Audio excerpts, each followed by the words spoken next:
नमस्कार. नमो देव्यै महादेव्यै शिवायै सततं नमः. नमः प्रकृत्यै भद्रायै नियताः प्रणताः स्मतां. सर्वमङ्गलमाङ्गल्ये शिवे सर्वार्थसाधिके शरण्ये त्र्यम्बके गौरी नारायणी नमोऽस्तु ते. देहि सौभाग्यमारोग्यं देहि मे परमं सुखं. रूपं देहि जयो देहि यशो देहि द्विषो जहि. ओम श्री मात्रे नमः. अवधूत चिंतन श्री गुरुदेव दत्त सद्गुरुनाथ महाराज की जय. जय जय रघुवीर समर्थ. आजचा आपला श्री सूक्तातील देवी मंत्र या विषयाचे अध्ययन करण्याचा चौथा दिवस आहे. पहिल्या दिवशी आगम निगम तंत्रग्रंथ यांची माहिती आपण थोडक्यामध्ये घेतली. श्रीसूक्तातील ऋचांचा सायणाचार्यांनी दिलेला अर्थ आणि त्याचा देवी पूजेसाठी विनियोग कसा करायचा ते पाहिलं. दुसऱ्या दिवशी आपण ओम हिरण्यवर्णाय नमः या नवाक्षर मंत्राचा अर्थ, प्रभाव आणि फल पाहिलं. काल आपण हरिणी या पदापासून तयार होणारा मंत्र पाहिला, ओम हरिण्यै नमः. आता आज आपण सुवर्ण रजतस्रजा या पदातील सुवर्णस्रजा आणि रजतस्रजा या नावापासून तयार झालेले मंत्र पाहणार आहोत. सुवर्ण रजतस्रजा हा एक पद जरी श्रीसूक्तामध्ये असलं तरी तिथे त्यांनी द्वंद्व समास केलेला आहे, सुवर्ण स्रजा आणि रजत स्रजा असा. त्यामुळे दोन नामं इथे झालेली आहेत. 48व्या श्लोकापासून ते 50व्या श्लोकापर्यंत सुवर्णस्रजा ह्या नामाचं चिंतन आहे आणि 51 ते 53 श्लोकापर्यंत रजतस्रजा या नामाचं चिंतन आहे. यामध्ये देवी आदिलक्ष्मी किंवा आदिशक्ती, इथे लक्ष्मी जरी म्हटलं असलं तरी ती परमात्म्याची पराशक्ती आहे, हे कायम लक्षात ठेवायचं. त्या तिच्या गळ्यामध्ये सुवर्णाच्या आणि चांदीच्या माळा आहेत, सोन्याच्या आणि चांदीच्या माळा आहेत. इथं नुसत्या नेकलेस असं म्हणण्यापेक्षा त्याच्या पुष्पांच्या किंवा वेगवेगळ्या डिझाईनच्या माळा आहेत असं इथं अर्थ घेतलेला आहे. त्यामुळे चांदीच्या पुष्पांच्या, सुवर्ण पुष्पांच्या आणि चांदीच्या पुष्पांच्या माळा गळ्यात घालणारी देवी असं तिचं इथं वर्णन आहे. फार सुंदर आहे ते. आता आपण बघूया. सोनेरी किंवा सोन्याच्या गळ्यातला हार किंवा नेकलेस ही सर्व इच्छित वस्तू प्राप्त होण्याचे साधन आहे, तसेच योग साध्य करण्याचे उत्तम साधन म्हणून मानली गेली आहे. याचं विवेचन थोडं करूया आपण. कमळ हे भारतीय संस्कृतीचं प्रतीक मानलं जातं. त्याचं कारण म्हणजे सौंदर्य, सुगंध, रंग आणि मोहकता हे त्यामध्ये आहे. तसेच ते चिखलातून उगवतं आणि त्याची पानं पाण्यात राहूनसुद्धा भिजत नाहीत. देवी लक्ष्मीची उत्पत्ती कमळातून झाली. कमळ हे तिचं राहण्याचं घर. स्त्रियेची रावळे उघडी तू असं ज्ञानेश्वरीमध्ये म्हटलेलं आहे त्यांनी. म्हणजे सूर्य उगवताना कमळं उमलतात असं त्यांनी फार सुंदर काव्यात्मक वर्णन केलं आहे. तिला कमळं प्रिय आहेत. ताज्या फुलांची माळ तर तिला आवडतेच, पण सोन्याच्या फुलांची माळ तिला आवडते. ते लक्ष्मी जे दागिने घालते त्यात सोन्याच्या कमळांची माळ तिला जास्त आवडते असं दिसतंय. तर या माळेचा विशेष काय आहे ते यामध्ये ती सांगते. आता सुवर्णस्रज आणि रजतस्रज अशी दोन पदं घेतली त्यांनी. आता साधा शब्द न वापरता सोन्याच्या कमळांची माळ असं म्हणून विशिष्ट दागिना इथं निर्दिष्ट केला आहे. सोन्याच्या कमळांची माळ इच्छित वस्तू प्राप्त करून देते. एवढेच नाही तर योगसाधनेत प्रगती होण्याला मदत करते असा याचा अर्थ इथे घेतला आहे. उत्तम धनप्राप्ती असल्याशिवाय सोन्याची माळ कोणी करू शकणार नाही. धनसंपत्ती असल्यावर बऱ्याच इच्छा पूर्ण होतात, तृप्त होतात. दुसरं म्हणजे अंगावर आपण जेव्हा सोनं घालतो तो धातू आरोग्याला जास्त हितकर आहे असं आपल्याकडे समजलं जातं. आपण लहान मुलांसह जन्मलेल्या सोन्याची अंगठी उगाळून असं लावलं जातं, जिभेवर त्याच्या असं म्हणतात. सोन्याचा रंग, त्याचं मूळ रूप, त्याच्यावर गंज कधी चढत नाही, पण तो राजधातू आहे. त्या दृष्टीने सुद्धा कमळ फुलांची माळ महत्त्वाची आहे. मी सुंदर वर्ण निर्माण करते अथवा विश्वरूप विष्णूला योग्य रीतीने वरते, तसेच बद्धमुक्त अशा जीवांची मी सतत निर्मिती करते, हे एक त्याच्यामध्ये विशेष असं सांगितलेलं आहे. म्हणजे अ, वेगळा एक अर्थ इथं घेतला आहे. सुवर्ण म्हणजे सोनं, पण चांगला रंग, पण त्या रंगावरून सुद्धा त्याला सुवर्ण हे नाव आहे. आणि अनेक चांगले वर्ण निर्माण करते, असं एक इथे जे म्हटलं आहे ते निसर्गाशी संबंधित आहे. आपण पाहतो की निसर्गामध्ये अनेक रंगांची उधळण होत असते. आता वसंत ऋतूत तर आपण पाहतो, किंवा अगदी भर उन्हाळ्यात सुद्धा कॅशिया, बहावा, है ना, अशोक, हे सगळे बहरलेले असतात. वेगवेगळे रंग असतात त्यामध्ये. तर अनेक रंगी पशु पक्षी असतात, वनस्पती, फुले, फळे, चतुष्पाद, द्विपाद, हे सगळ्यांना आपण पाहतो आपल्या भोवती. मग कवीने म्हटलेलं सुद्धा आहे की ये कौन चित्रकार है, ये कौन चित्रकार है, गाणं प्रसिद्ध आहे ते. तेव्हा हा कोण आहे रंगकर्मी, त्याचे आभारी आपण मानतो. पण या ठिकाणी चित्रकार हा पुरुषवाचक नाही आहे, स्त्रीवाचक, म्हणजे लक्ष्मी आहे. अशा रीतीने सुवर्ण म्हणजे सोनं आणि सुवर्ण म्हणजे चांगला रंग, अशा दोन अर्थी इथं हा शब्द वापरला आहे. नंतर ती का विष्णू पण असं म्हटलेलं. तर कसं, तर सुष्ठो विश्वम वृणामी असं म्हणून विश्व या शब्दाचे सुद्धा दोन अर्थ इथं घेतलेत. एक म्हणजे विष्णू या अर्थी, आणि आपल्याला माहीतच आहे की विष्णू भगवान हे कसे आहेत, सर्व व्यापक आहेत. त्रिपाद त्याचा अजून शिल्लक आहे. एक चतुर्थांश पावलांनीच ही भूमी व्यापली आहे. त्यामुळे विश्व हा शब्द विष्णू या अर्थी घेऊन विष्णूला पती म्हणून मी स्वीकारले असं ती सांगते. दुसऱ्या अर्थाने काय आहे, तर विश्व हे प्राणीमात्रांचे राहण्याचं ठिकाण आहे. त्यामुळे त्याच्या अंतरंगात वास करण्यासाठी मी विश्वाची निवड केली आहे, असं इथं लक्ष्मी म्हणते आहे. तसंच या शब्दामुळे काय झालं आहे, विश्व या शब्दामुळे सृज या धातूचा सृजनक म्हणजे निर्मिती, क्रिया करणे, असा पण एक इथे अर्थ जोडून घेतला आहे. या निर्मितीमध्ये जारज, उद्भिज, स्वेदज, अंडज या 4 योनी येतात. हे माहितीच आहे सगळ्यांना. तशी आणखीन एक योनी येते म्हणजे दिविज. दिविज म्हणजे काय, तर स्वर्गात जन्माला येणारे. ही 5वी जीवदशा आहे बरं का. देव, मोठे देव आहेत ते वेगळे, पण स्वर्गामध्ये जे अनेक देव आहेत तर ती जीवदशा असं त्याला म्हटलं आहे. आणि हे देवकोटीतल्या जीवांची निर्मिती आहे असं म्हटलं. आणि याचा संदर्भ टेंबेस्वामी महाराजांनी दत्तमहात्म्यामध्ये पण दिला आहे बरं का. त्यांनी असं म्हटलं आहे, अंडज आणि स्वेदज, उद्भिज आणि जारज, 5वी दिविज, कर्मभोगार्थ या योनी.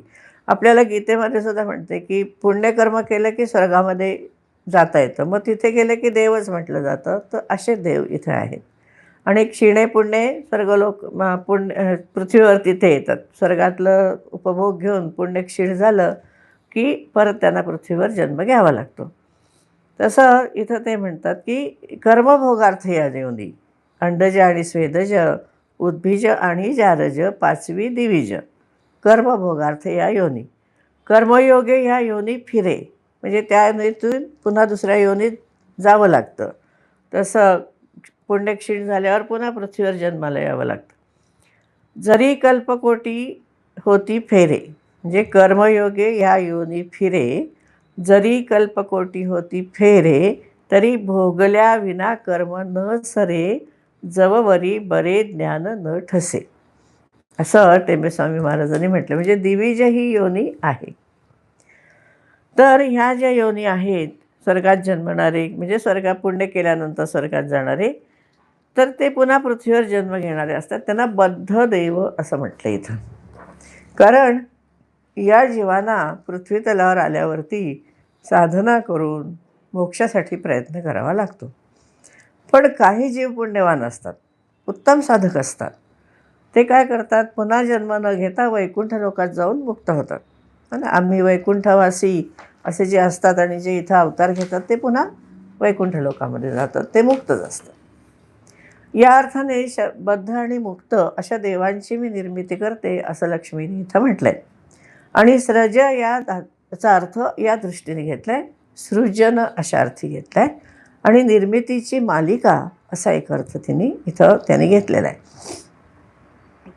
पुढे असं म्हटलंय, गुह्यकांच्या राजाने म्हणजे कुबेराने मेरू पर्वतावर बसून सुवर्ण स्रजाम असं माझं ध्यान करून चिरस्थायी अशी धनेश पदवी प्राप्त करून घेतली आहे. या ठिकाणी अनेक पौराणिक दाखले आहेत बरं का या ग्रंथामध्ये. तसं इथे ती एक पौराणिक गोष्ट आहे. लक्ष्मीने कुबेराचा दाखला दिला आहे आणि या नावाने देवीची स्तुती करून काय मिळतं त्याच्यासाठी तिने सांगितलं आहे की सुवर्ण स्रजा या भावनेने गुह्यकांचा नायक म्हणजे कुबेर यांनी ध्यान केलं.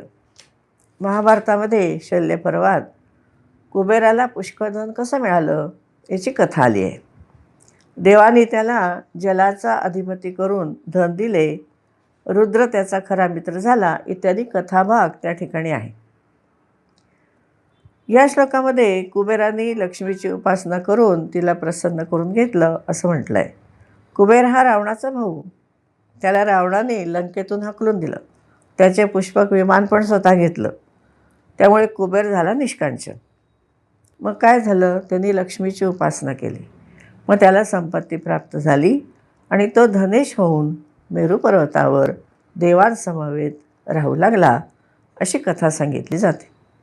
आणि दीपावली उत्सवामध्ये आपल्याला माहीतच आहे की आपण अमावस्येला लक्ष्मी कुबेर पूजन करतो. आता इथे सुवर्णस्रजाम ह्या पदाचं विवेचन पुरं झालं आणि मग रजतस्रजामचं विवेचन बघू आणि मग आपण दोन्ही मंत्र बघूयात. असं म्हटलं इथे की चांदीच्या कमलाने गुंफलेल्या माझ्या पवित्र माला शोभून दिसतात. मी सर्व जगांच्या चांदीच्या माला निर्माण करणारी आहे. फार महत्त्वाचे शब्द आहेत इथे. जगांच्या माला निर्माण केल्या जातात. आपल्या आकाशगंगेसारख्या अनेक आकाशगंगा आकाशामध्ये आहेत आणि आता सुद्धा नवीन नवीन आकाशगंगांचा शोध लागतो आहे. त्याला इथे जगांच्या माला असं म्हटलेलं आहे. म्हणजे हा जो लेखक आहेत त्या काळामध्ये हे साधारण ज्ञानेश्वर महाराजांच्याही आधीची 100 वर्ष पूर्वी हा ग्रंथ लिहिला गेला आहे लक्ष्मीतंत्र हा. तर त्या काळातसुद्धा अनेक विश्व आहेत आपल्या विश्वासारखी असं माहिती असावं असं आपल्याला इथं म्हणता येतं. त्याला त्यांनी जगांच्या माला असं म्हटलं आहे. आता इथे रजतस्रजा याचं विवेचन चालू आहे. तर चांदी हा धातूसुद्धा कसा आहे, राजधातू आहे आणि त्याचेसुद्धा दागिने आपण करतो. पैंजण म्हणा, आणखीन काही गळ्यातले सुद्धा हार वगैरे.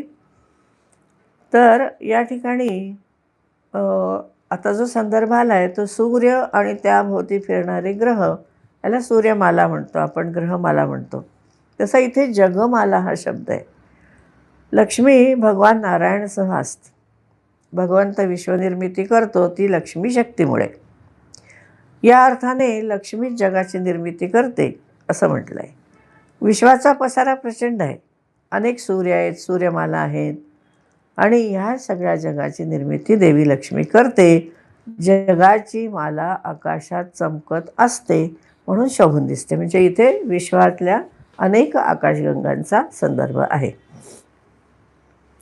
पुढे असं म्हटलं आहे की पूर्वी रुद्रांचा प्रमुख शिव कैलास पर्वतावर बसून रजतस्रजाम असं म्हणून माझे ध्यान करून रजताधिपती झाला. इथे पण एक पौराणिक संदर्भ दिलेला आहे. या श्लोकामध्ये भगवान शंकरांचा दाखला दिला आहे. सुवर्णस्रजा म्हणून कुबेरांनी तिचा जप केला, तसं रजतस्रजा म्हणून भगवान शंकरांनी या देवीचा जप केला. कुबेर आणि भगवान शिव हे मित्र आहेत. त्याचा उल्लेख आपण आधी बघितला. तर सुवर्णस्रजा असा जप करून सोन्याच्या मेरू पर्वताचा अधिपती झाला कुबेर. तसं हिमालयाचा चांदीप्रमाणे ज्याचं बर्फ चमकतं असा रजताद्री हिमालय जो आहे तो रजतस्रजा असा जप केल्यामुळे भगवान शंकर त्याचे अधिपती झाले असे प्रभावी हे मंत्र आहेत. आता या ठिकाणी रुद्राणाम प्रवरः असं श्लोकामध्ये म्हटलं आहे. रजतस्रजमित्येव रुद्राणाम प्रवरः पुरा कैलासे समुपस्थाय रजताधिपताम ययौ, असा श्लोक आहे इथे. म्हणजे इथं रुद्राणाम प्रवर असं म्हटलं आहे. रुद्र 11 आहेत. ही सर्व 11 रुद्ररूपे भगवान शंकरांची आहेत.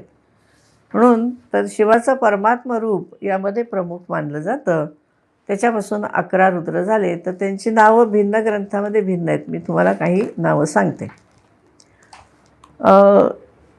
रा. चिमढेरे यांनी खंडोबा हे एक संशोधनपर असं एक ग्रंथ लिहिला आहे. त्याच्यामध्ये त्यांनी जी रुद्रांची नावं दिली आहेत ती त्र्यंबक, पिनाक, काल, कपाली, कपर्दी, हर, वृषभध्वज, धूर्जटी, मार्तंड म्हणजे मल्हारी किंवा खंडोबा, हनुमंत आणि महारुद्र. यातले शेवटचे 3 अवतार जे आहेत म्हणजे मार्तंड, हनुमंत आणि महारुद्र, हे ओंकाराच्या अ, उ, म या 3 मात्रांचं प्रतीक समजलं जातं. नंतर सिद्धांत पद्धतीमध्ये गोरक्षनाथांच्या त्यांनी जी नावं दिलीत रुद्राची ती अशी आहेत: रैवत, अज, भीम, भव, वाम, वृषाकपी, एकपाद, उग्र, अहिर्बुद्ध, बहुरूप आणि महान. ते असे हे 11 रुद्र आहेत आपल्या माहितीसाठी. आता ही रूपे धारण करणारा भगवान शिव हिमालयाचा अधिपती आहे. हे अधिपत्य त्याला रजतस्रजा या नावाच्या स्मरणाने प्राप्त झालं असं इथे म्हटलं आहे. हा कसा आहे? हे 2 मंत्र अष्टाक्षरी आहेत. सुरुवातीला ओम, शेवटी नमः आणि चतुर्थी करायची.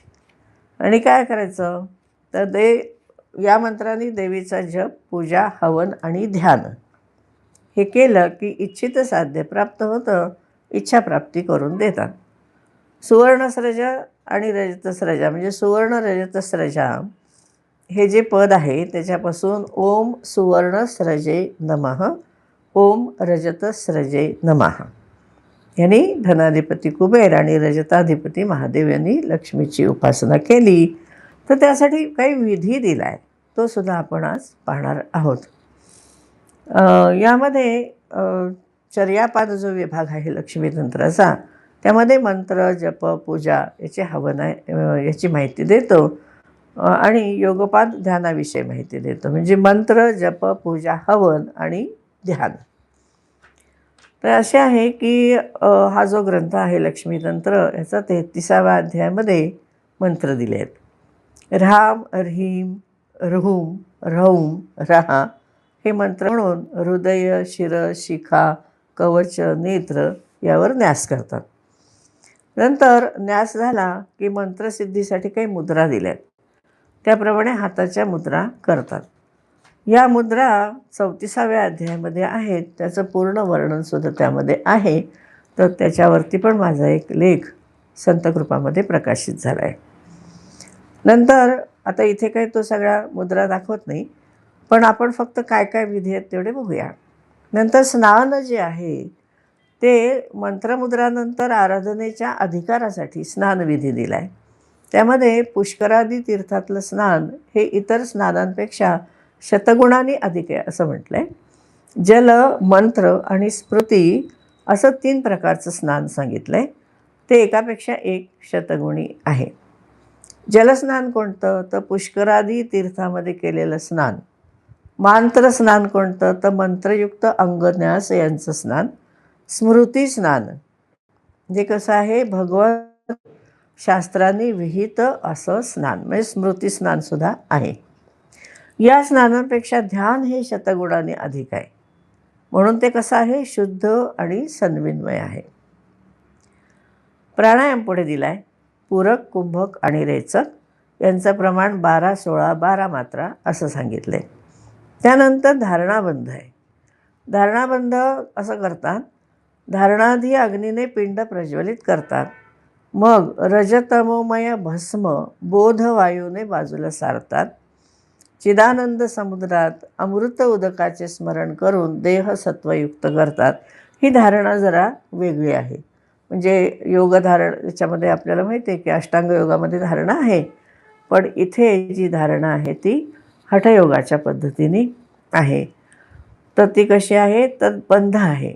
अग्नीने पिंड प्रज्वलित करायचा, मग रजतमोमय भस्म बोधवायूने बाजूला करतात. म्हणजे शुद्ध सत्वगुणामध्ये जातो मनुष्य आणि मग चिदानंदामध्ये जो समुद्र आहे त्याच्यामध्ये अमृत उदकाचे स्मरण करून देह सत्वयुक्त करतात. म्हणजे पूर्णतः सत्वयुक्त होणे हे इथं धारण आहे. तर्पण कसं आहे, तर स्थूल तीर्थाने स्थूल जगताचं तर्पण आहे.